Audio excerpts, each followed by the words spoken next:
Hello everyone, welcome back to Pooja Sharma classes and this is Pooja. आज के इस वीडियो लेक्चर में हम देखेंगे बाल विकास को, सीडीपी के क्वेश्चंस को समझेंगे जो कि आपके यह प्रीवियस ईयर क्वेश्चन पेपर से लिए गए हैं, तो आप इनको समझिएगा। सीटेट जुलाई 2024 के लिए आपके यहाँ पे सभी क्लासेस चल रही हैं, सभी सब्जेक्ट को हम डिस्कस करा रहे हैं, तो आपको मेरे साथ बने रहना है। तो स्टार्ट करते हैं। सबसे पहले हम बात करते हैं क्वेश्चन नंबर 1 की। आपको वीडियो पसंद आती है तो वीडियो को लाइक कर देना और चैनल पर नए आए हैं तो चैनल को सब्सक्राइब ज़रूर कर लेना। क्वेश्चन नंबर 1 आता है आपका कि निम्नलिखित में से कौन सा सूक्ष्म गत्यात्मक कौशल का उदाहरण है। सूक्ष्म गत्यात्मक कौशल की हम बात करते हैं तो इसका उदाहरण कौन सा हो जाता है, तो चलिए समझते हैं। यहाँ पे हम बात करते हैं, ये ऑप्शन 1 आता है कि सड़क पर दौड़ना। सड़क पर दौड़ना। ऑप्शन 2 आता है आपका कि नदी में तैरना। ऑप्शन 3 आता है धागे में मोती पिरोना। ऑप्शन 4 आता है फुटबॉल को लात मारना। तो यहाँ पे बात की गई है किसकी, सूक्ष्म गत्यात्मक कौशल की। तो इसका आंसर यहाँ पे क्या हो जाता है, सबसे पहले हम बात करते हैं सूक्ष्म की। तो इसमें क्या होता है कि जो हमारे हाथों की जो छोटी छोटी मसल्स हैं वह काम करती हैं। कैसी मसल्स काम करती हैं, छोटी मसल्स काम करती हैं, तो यह सूक्ष्म गत्यात्मक कहलाती है। स्थूल की हम बात करते हैं, यहाँ से आपका एक क्वेश्चन सीटेट में फिक्स है तो आपको इसको समझना है। स्थूल गत्यात्मक की हम बात करते हैं तो यहाँ पे आपकी हाथ पैरों की जो बड़ी बड़ी मसल्स हैं वह काम करती हैं, जैसे दौड़ने में, भागने में। तो यह चीज़ें हमारी स्थूल गत्यात्मक कौशल के अंतर्गत आती हैं। सूक्ष्म गत्यात्मक कौशल के अंतर्गत हमारी हाथ की छोटी छोटी मसल्स हैं, जैसे यहाँ पे आपका ऑप्शन नंबर 3 सही हो जाता है कि धागे में मोती पिरोना। धागे में मोती पिरोएंगे तो अपने उंगलियों की छोटी छोटी मसल्स हैं वह हमारी काम करती हैं। यही हमारी क्या कहलाती है, यानी कि पेंसिल को पकड़ना, यह हमारे सूक्ष्म गत्यात्मक कौशल के अंतर्गत आता है। या फिर जैसे आईलाइनर लगाना, यह हमारा सूक्ष्म गत्यात्मक कौशल के अंतर्गत आता है। इतना आपको ध्यान रखना है। सड़क पर दौड़ने की हम बात करते हैं तो यह हमारा क्या हो जाएगा, दौड़ना हमारा स्थूल गत्यात्मक कौशल के अंतर्गत आएगा। यहाँ पे हम बात करते हैं नदी में तैरना, यह भी आपका स्थूल हो जाएगा। यहाँ पे हमारी बड़ी बड़ी मसल्स काम कर रही हैं। फुटबॉल को लात मारना, यह भी आपका स्थूल गत्यात्मक कौशल के अंतर्गत आएगा। तो इसका सही आंसर होता है ऑप्शन नंबर 3, सूक्ष्म गत्यात्मक कौशल के अंतर्गत हमारी छोटी छोटी मसल्स हैं वह काम करती हैं। यहाँ तक बात क्लियर। एक क्वेश्चन आपका सीटेट में यहाँ से फिक्स रहता है। क्वेश्चन नंबर आपका 2 आता है कि विकास का शीर्षगामी सिद्धांत अनुदेशित करता है कि विकास। शीर्षगामी सिद्धांत, यहाँ से भी आपका एक क्वेश्चन फिक्स है, आपको ध्यान रखना है। तो शीर्षगामी सिद्धांत की हम बात करते हैं तो ऑप्शन 1 आता है आपका सिर से पाँव की ओर बढ़ना। ऑप्शन 2 आता है कि जटिल से सरल की ओर बढ़ता है। ऑप्शन 3 आता है कि विशिष्ट से सामान्य की ओर बढ़ता है। ऑप्शन 4 आता है आपका कि बाह्य से केंद्र की ओर बढ़ता है। तो शीर्षगामी सिद्धांत की हम यहाँ पे बात करते हैं तो यह सिद्धांत आपका कैसे चलता है, यह सिद्धांत आपका कैसे चलता है, सिर से पैर की तरफ चलता है। हेड टू टो चलता है, यानी कि सिर से पैर की तरफ जाता है। तो इसका सही आंसर ऑप्शन नंबर 1 हो जाता है। शीर्षगामी सिद्धांत आपका सिर से पैर की ओर चलता है।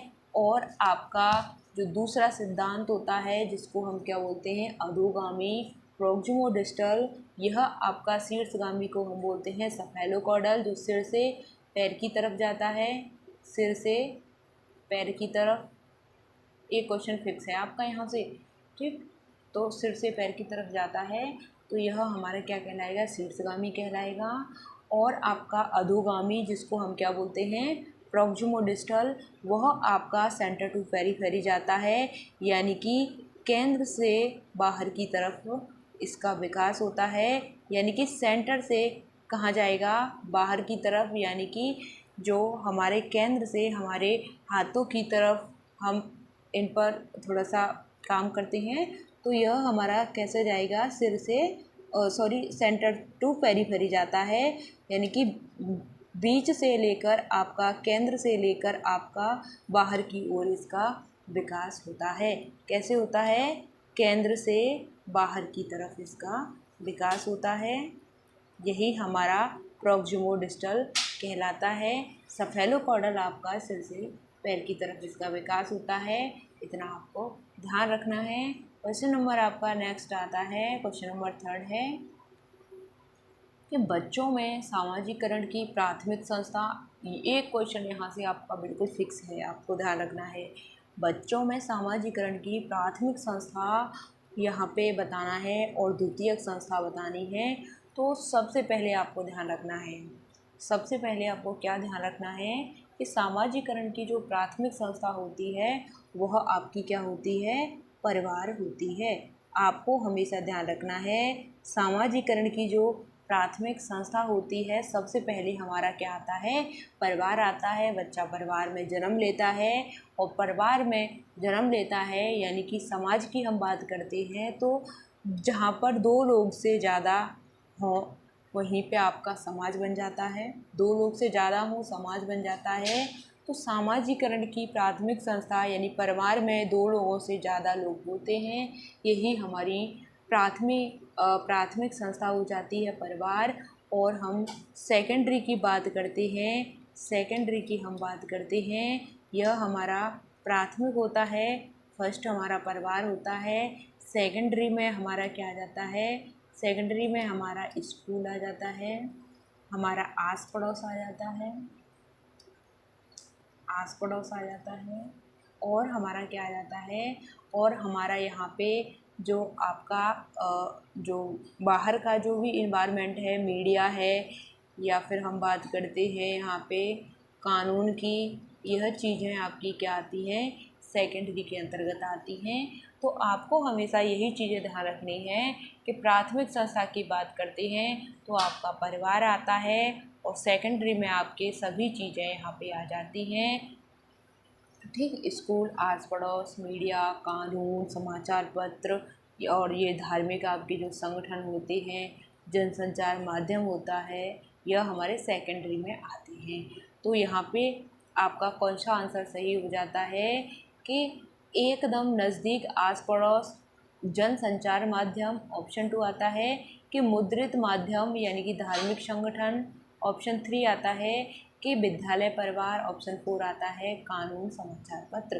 तो यहाँ पे इसका सही आंसर होता है कि एकदम नज़दीकी, आस पड़ोस और जनसंचार माध्यम, तो बिल्कुल बात सही है। मुद्रित माध्यम, धार्मिक संगठन, तो यह हमारे दोनों सेकेंडरी के अंतर्गत आते हैं, इसलिए गलत हो जाता है। विद्यालय और परिवार, यह भी गलत हो जाता है, सबसे पहले परिवार आता है और फिर आता है विद्यालय, नहीं तो यही आंसर आपका हो जाता। कानून समाचार पत्र यह सेकेंडरी के अंतर्गत आते हैं, तो इसका सही आंसर यहाँ पे ऑप्शन नंबर 1 हो जाता है कि एकदम नज़दीक, आस पड़ोस और जनसंचार माध्यम। यहाँ तक बात क्लियर, यहाँ तक बात क्लियर। ऑप्शन नंबर 1 आपका सही आंसर हो जाता है। आपको बस यह ध्यान रखना है कि सामाजिकरण की जो प्राथमिक संस्था होती है वह हमेशा आपका परिवार होती है और सेकेंडरी आपका विद्यालय, आस पड़ोस, मीडिया, जनसंचार माध्यम, कानून, समाचार पत्र, यह चीज़ें इसके अंतर्गत आती हैं। क्वेश्चन नंबर आपका 4 आता है कि जीन प्याजे के संज्ञानात्मक विकास के सिद्धांत के अनुसार अवस्था में बच्चों का चिंतन वैज्ञानिक हो जाता है। तो यहाँ पे बताना है कि बच्चों का चिंतन है वह कैसा हो जाता है, वैज्ञानिक हो जाता है। तो यह जीन प्याजे के अनुसार कौन सी इनकी अवस्था हो जाती है। सबसे पहले आती है समृद्धिगामक, दूसरी आती है पूर्व संक्रियात्मक, तीसरी आती है मूल संक्रियात्मक और चौथी आती है आपकी औपचारिक संक्रियात्मक अवस्था। तो यहाँ पे कौन सी अवस्था हो जाती है, तो उसका सही आंसर आपका ऑप्शन नंबर 4 हो जाता है, यह आपकी औपचारिक संक्रियात्मक अवस्था होती है। संवेदी गामक की हम बात करते हैं तो यह आपकी 0 से 2 वर्ष की अवस्था होती है। संवेदी गामक अवस्था आपकी 0 से 2 वर्ष की अवस्था होती है। पूर्व संक्रियात्मक की हम बात करते हैं, पूर्व संक्रियात्मक की हम बात करते हैं तो 2 से 7 वर्ष की यह अवस्था हो जाती है। मूर्त संक्रियात्मक की हम बात करते हैं तो 7 से 11 वर्ष की यह अवस्था होती है। औपचारिक आपकी 11 से 15 वर्ष की अवस्था होती है।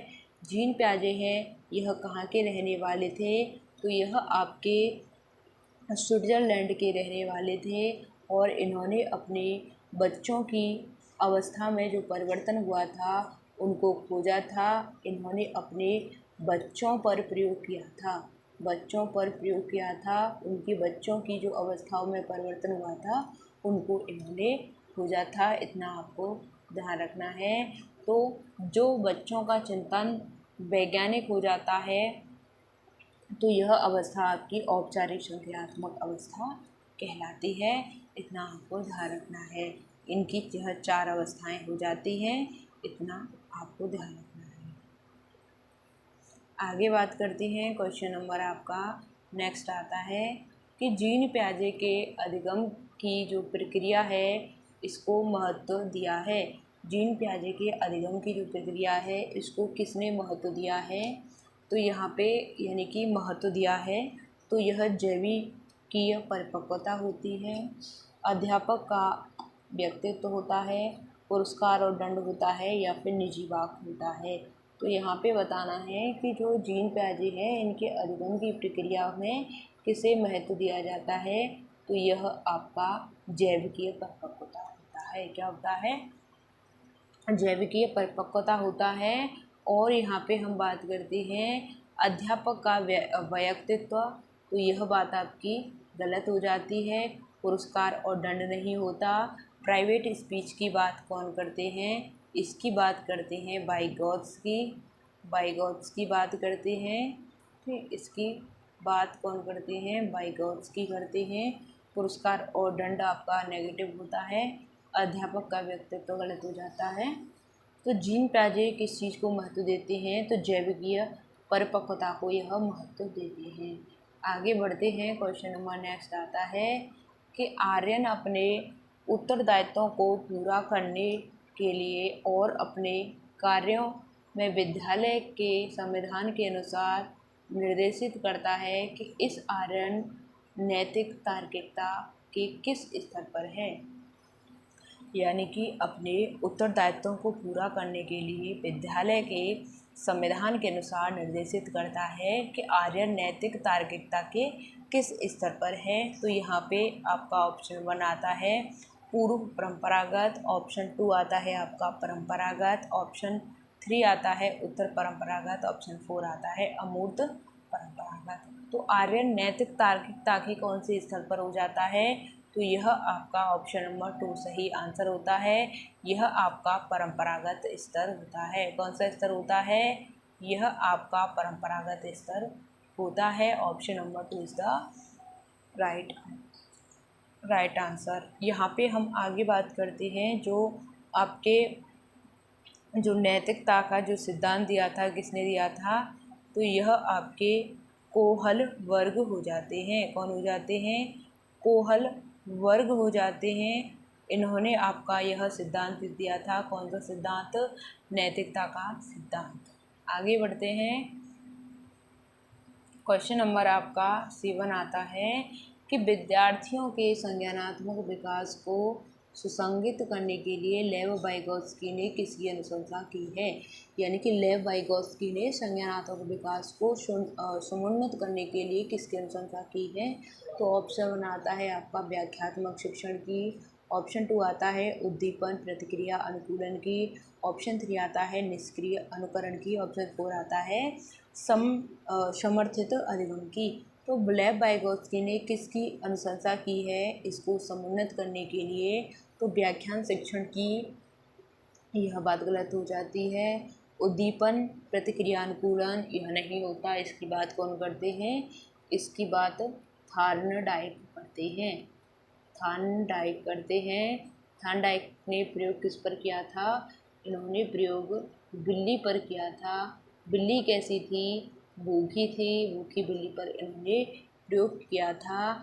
थार्नडाइक के सिद्धांत को हम SR बॉन्ड के नाम से जानते हैं। SR बॉन्ड के सिद्धांत के नाम से इनके सिद्धांत को जानते हैं। इन्होंने 2 नियम दिए थे। इनके 2 नियम हैं। आपका पहला आता है मुख्य नियम आता है, और दूसरा आता है इनका गौड़ नियम।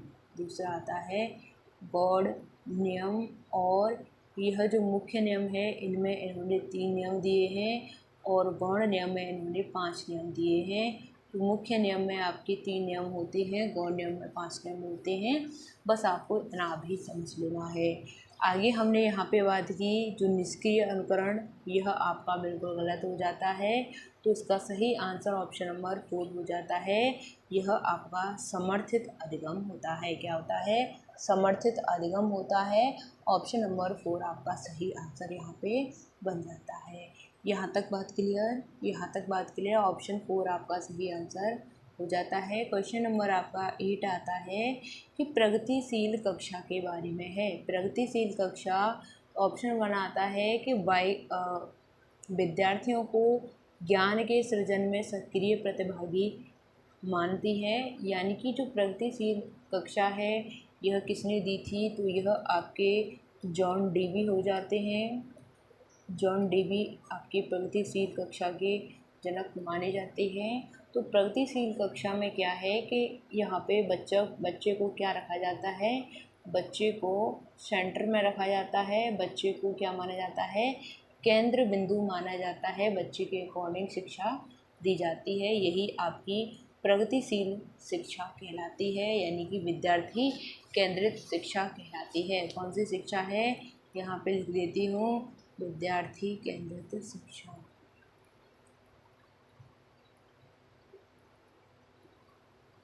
विद्यार्थी केंद्रित शिक्षा आपकी यह कहलाती है। इतना आपको ध्यान रखना है।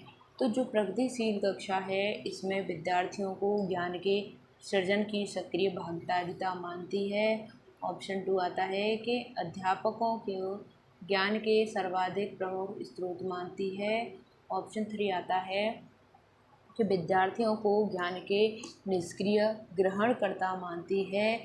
ऑप्शन 4 आता है आपका कि पाठ्य पुस्तकों को ज्ञान सृजन की प्रक्रिया में असंगत मानती है। तो इसका सही आंसर आपका ऑप्शन नंबर यहाँ पे 1 हो जाता है कि ज्ञान के सृजन में सक्रिय प्रतिभागी मानती है। ज्ञान के सृजन में सक्रिय प्रतिभागी मानती है। यहाँ पे सर्वाधिक स्रोत मानती है, यह बात गलत होती है। निष्क्रिय ग्रहणकर्ता, तो यह बात गलत होती है। असंगत मानती है, यह बात भी गलत हो जाती है। ऑप्शन नंबर यहाँ पे 1 आपका सही आंसर हो जाता है। आगे बढ़ते हैं। क्वेश्चन नंबर 9 आता है आपका कि असीमा दूसरों की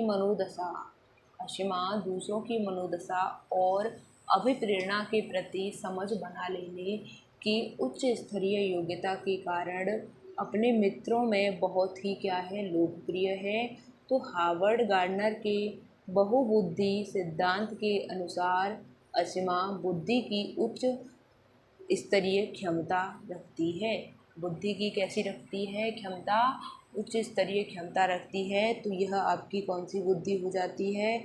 अंतर्वैयक्तिक, प्राकृतिकवादी, संगीत या फिर तार्किक गणितीय। तो क्वेश्चन नंबर 9 का सही आंसर आपका ऑप्शन नंबर 1 हो जाता है। दूसरों की मनोदशा को समझने वाली बुद्धि आपकी अंतर्वैयक्तिक बुद्धि कहलाती है। प्राकृतिक बुद्धि है वह आपकी प्रकृति के बारे में समझ रखती है। संगीत बुद्धि, तार्किक बुद्धि, यह आपकी गलत हो जाती है। जो दूसरों की मनोदशा को समझती है वह आपकी अंतर्वैयक्तिक बुद्धि कहलाती है। आगे बढ़ते हैं। क्वेश्चन नंबर आपका 10 आता है कि अध्यापक को शिक्षण अधिगम प्रक्रिया में विद्यार्थियों के लिए परियोजना कार्य, समूह कार्य, चर्चा एवं वाद विवाद को शामिल करना चाहिए। तो यहाँ पे बताना है, रीजन में दे रखा है कि अधिगम विद्यार्थियों के सामाजिक सांस्कृतिक संदर्भों से क्या है, स्वतंत्र है। तो यहाँ पे बताना है आपको ऑप्शन 1 आता है आपका कि ए और आर दोनों सही है। ए आर की सही व्याख्या करता है।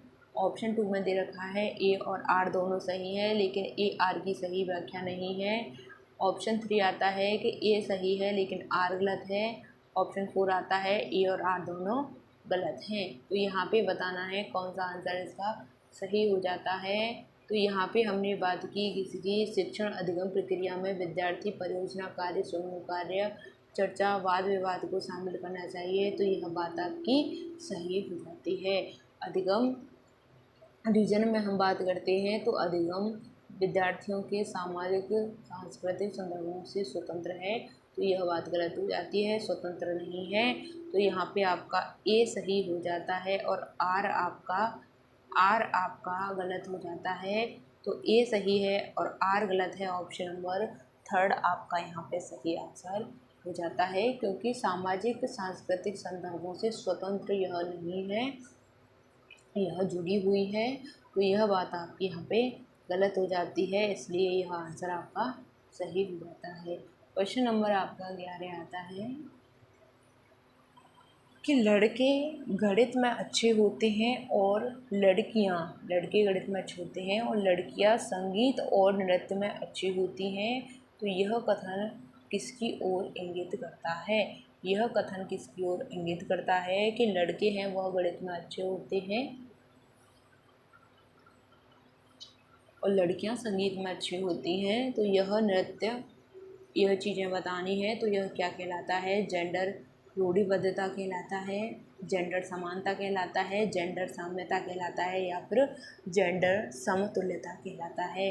तो इसका सही आंसर हो जाता है आपका, यह आपका जेंडर रूढ़िबद्धता कहलाता है। क्या कहलाता है? जेंडर रूढ़िबद्धता कहलाता है। क्यों कहलाता है? क्योंकि यहाँ पे आपको दे रखा है कि लड़के हैं वह गणित में अच्छे होते हैं और लड़कियाँ हैं वह संगीत में और नृत्य करने में अच्छी होती हैं। तो यह बात आपकी यहाँ पे जेंडर रूढ़िबद्धता के अंतर्गत आएगी।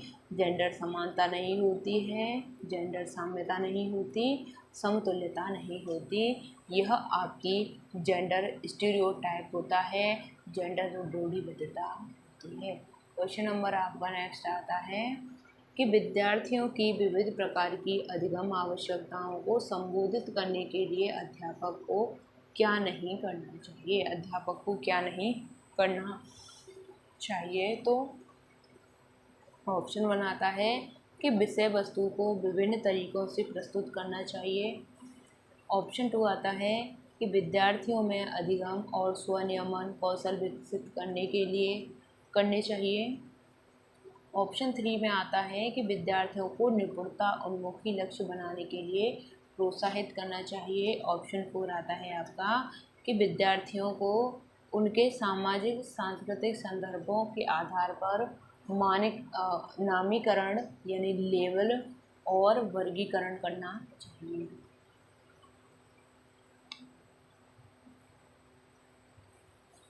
तो यहाँ पे हम बात करते हैं तो अध्यापक को क्या नहीं करना चाहिए।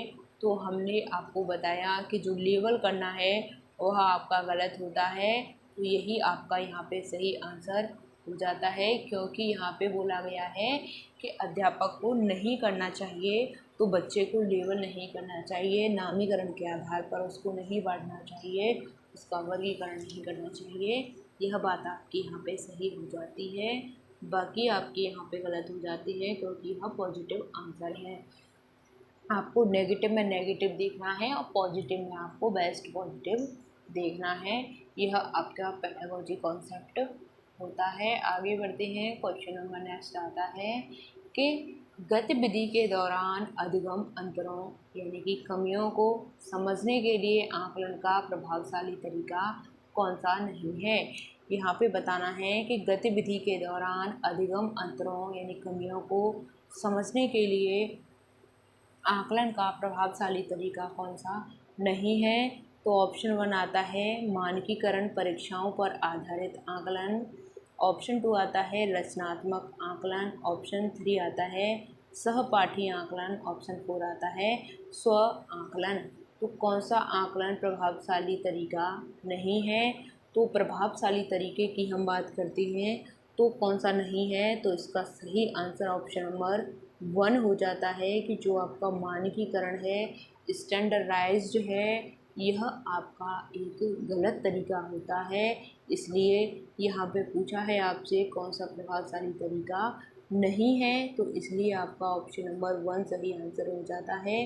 रचनात्मक आकलन, सहपाठी आकलन और स्व आकलन यह आपके पॉजिटिव आंसर होते हैं, इसलिए यह आपके यहाँ पे गलत हो जाते हैं। तो इसका सही आंसर ऑप्शन नंबर 1 हो जाता है। नेक्स्ट बात करते हैं, आपको वीडियो पसंद आई हो प्लीज़ वीडियो को लाइक ज़रूर कर देना। बहुत ही महत्वपूर्ण यह क्वेश्चंस यहाँ पे लिए गए हैं जो कि आपके CTET की परीक्षा में पूछे जा रहे हैं। क्वेश्चन नंबर 14 आता है कि निम्नलिखित में से कौन सा प्रश्न विद्यार्थियों में समालोचनात्मक चिंतन को समुन्नत करेगा? तो समालोचनात्मक चिंतन की हम बात करते हैं तो यह चिंतन आपका बहुत ही क्रिएटिव चिंतन होता है। तो यहाँ पे हम बात करते हैं, ऑप्शन 1 आता है कि 523 को 62 से गुणा करें, ऑप्शन 2 आता है कि हरियाणा कब स्वतंत्र राज्य बना, ऑप्शन 3 आता है कि गंगा नदी का उद्गम कहाँ है, ऑप्शन 4 आता है कि आप अपने शहर में जल भराव की समस्या समाधान कैसे करेंगे। तो कौन सा क्वेश्चन है आपका यहाँ पे समालोचनात्मक चिंतन को समुन्नत करेगा? तो जहाँ पे आपको कैसे कैसे और क्यों ऐसा क्वेश्चन दिख जाए वही आपका क्रिएटिव कहलाता है, यानी कि समालोचनात्मक चिंतन कहलाता है। तो यहाँ पे सिंपल क्वेश्चन है, एक लाइन में आंसर होता है, वह आपका समालोचनात्मक चिंतन नहीं होता है, इसलिए आपका यहाँ पे ऑप्शन 1 आपका गलत हो जाता है। हरियाणा कब राज्य बना एक लाइन का आंसर है, गलत हो जाता है। गंगा नदी का उद्गम कहाँ है, तो यह बात गलत हो जाती है। तो क्रिएटिव सोच लग रही है, तो इसका आंसर ऑप्शन नंबर 4 हो जाता है कि अपने शहर में जल भराव की समस्या का समाधान कैसे करेंगे, ऑप्शन नंबर 4 आपका सही आंसर हो जाता है। कैसे, क्यों, तो यही हाउ, वाई, यह क्वेश्चन आपको दिख जाएं वही आपके क्रिएटिव चिंतन के अंतर्गत आते हैं। आगे बढ़ते हैं, क्वेश्चन नंबर नेक्स्ट आता है आपका कि समावेशी शिक्षा में किन विद्यार्थियों की ज़रूरत को पूरा करती है? समावेशी शिक्षा किन विद्यार्थियों की ज़रूरतों को पूरा करती है? तो ऑप्शन 1 आता है आपका कि निम्नलिखित यानी कि निम्न सामाजिक आर्थिक स्तर वाले विद्यार्थी, ऑप्शन 2 आता है कि विविध जेंडर उन्मुखी विद्यार्थी, ऑप्शन 3 आता है विशिष्ट अधिगम अक्षमता वाले विद्यार्थी। तो यहाँ पे बताना है कि सामाजिक आर्थिक स्तर वाले विद्यार्थी, विविध जेंडर उन्मुखी विद्यार्थी या फिर विशिष्ट अधिगम अक्षमता वाले विद्यार्थी। तो समावेशी शिक्षा की हम बात करते हैं तो समावेशी शिक्षा आपकी कैसी शिक्षा होती है? समावेशी शिक्षा की हम बात करते हैं यानी कि इंक्लूसिव एजुकेशन की हम बात करते हैं तो यह कैसी शिक्षा होती है? सभी के लिए समान शिक्षा होती है। सभी के लिए कैसी होती है? समान शिक्षा होती है, चाहे वह बच्चा दिव्यांग हो, दृष्टिबाधित हो या फिर उसको कोई भी प्रॉब्लम हो, वही आपकी यहाँ पे किसी के लिए कोई भेदभाव नहीं होता, सभी को समान रखा जाता है। तो यही चीज़ें आपकी समावेशी शिक्षा के अंतर्गत आती हैं। आपने समावेशी शिक्षा है यह 3rd सेमेस्टर में BTC के 3rd सेमेस्टर में पढ़ा होगा।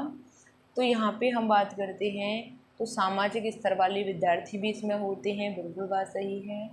जेंडर उन्मुखी भी विद्यार्थी होते हैं, बिल्कुल बात सही है। विशिष्ट अधिगम अक्षमताओं वाले विद्यार्थी होते हैं यानी कि जिनको सीखने में कठिनाई आती हैं, लिखने में, पढ़ने में, बोलने में, शरीर से अशक्त विद्यार्थी होते हैं। तो यह चीज़ें आपकी बिल्कुल सही हो जाती हैं। तो यही आपकी समावेशी शिक्षा के अंतर्गत आती हैं। 1st, 2nd और 3rd आपका यहाँ पे सही आंसर हो जाता है। फर्स्ट, सेकंड, थर्ड आपका ऑप्शन नंबर यहाँ पे 4 सही आंसर हो जाता है। आगे बढ़ते हैं। क्वेश्चन नंबर आपका 16 आता है। आपको वीडियो पसंद आती है तो वीडियो को लाइक ज़रूर कर देना।